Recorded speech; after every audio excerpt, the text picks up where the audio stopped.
Hello everyone, I'm Vanalex, and today I'm going to sell you your second 3D printer. Go buy a second 3D printer, this is a threat.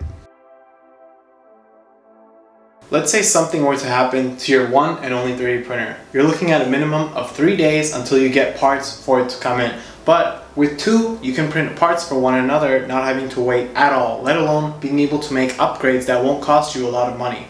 When you're not printing up to spec, how can you be sure if it's mechanical or if it's your 3D printer itself? Well, with two machines, you can streamline that process and definitely get a really good feel as to what it is on each one, especially if you have two of the exact same printers. I'm a creator, so I have one printer that's always live streaming and filming time lapses. Meanwhile, the other printer is printing parts for my projects, and I'm only able to do all of this and not be slowed down at all because I have three printers. What color is your second printer?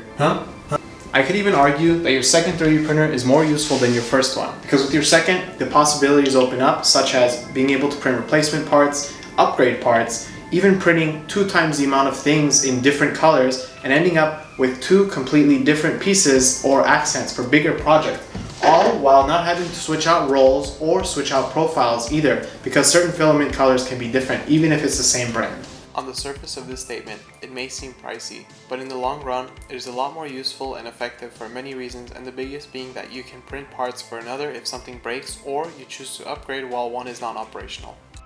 Being a designer allows me to explain to you a new world of benefits of having a second 3D printer. Rapid prototyping is not actually so rapid. When I first saw 3D printers, I thought they were 10 times faster than they actually were, but that's just a childhood dream.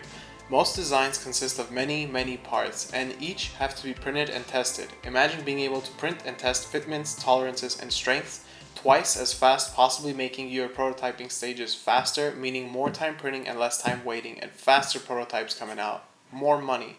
Here's the catch. How do we justify spending twice the amount of money? Well, worst case scenario, you have a used printer that you can sell anytime, but that is worst case scenario. Or you could sell your 3D printed designs online, and this second printer could be your workhorse and pay itself off. Tinkering with your one and only printer is risky because if you mess something up, there goes your machine. Whereas if you have two, you can now have one that is clean with no experimental upgrades. Then the other one, you can have a Frankenstein of a printer with every possible add-on from Thingiverse. You already know, AliExpress. If this isn't enough to convince you, I hope my voice lingers in your head while you're sleeping to the point where you do go out and buy one and find out that it was used. Thank you guys for watching, and big thanks to Jinos for sending out 2 times the amount of filament for this video. Links to all your filament needs are down below. Kawachanga. Go buy a second 3D printer, this is a threat.